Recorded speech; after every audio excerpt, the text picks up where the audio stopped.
Srinivas Chauhan advocate. మిత్రులారా, ఎవరికైనా మనం అప్పిచ్చినప్పుడు అప్పులో సగం భాగంగా చెక్కు ఇష్యూ చేస్తే, చెక్కు జారీ చేస్తే, ఆ చెక్కులో ఉన్న అమౌంట్ కంటే ఎక్కువ అమౌంట్ మనం రాస్తూ లీగల్ నోటీస్ పంపేయడం కానీ, అలాగే చెక్ బౌన్స్ కేసు కానీ అలా ఫైల్ చేస్తే అది చెల్లుబాటు అయ్యే అవకాశం ఉంటుందా అంటే, మిత్రులారా, మన దేశంలో నెగోషియబుల్ ఇన్స్ట్రుమెంట్ యాక్ట్ ఎన్ఏ యాక్ట్ అనే చట్టం అమలులో ఉన్నది.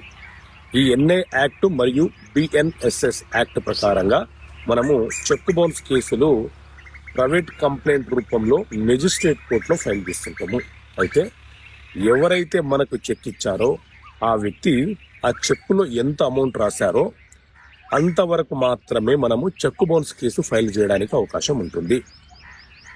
ఆ చెక్కుని మనం బ్యాంకులో ప్రజెంట్ చేసినప్పుడు ఆ చెక్కు చెల్లలేదని బ్యాంకు వాళ్ళు మనకు ఒక రిటర్న్ మెమో ఇచ్చినప్పుడు, మనము అక్యూజ్డ్కి ఒక లీగల్ నోటీస్ పంపించినప్పుడు ఆ లీగల్ నోటీస్ లో చెక్కు పైన ఎంత అమౌంట్ అయితే రాసి ఉందో అంత అమౌంట్ మాత్రమే మెన్షన్ చేస్తూ లీగల్ నోటీస్ పంపించాలి.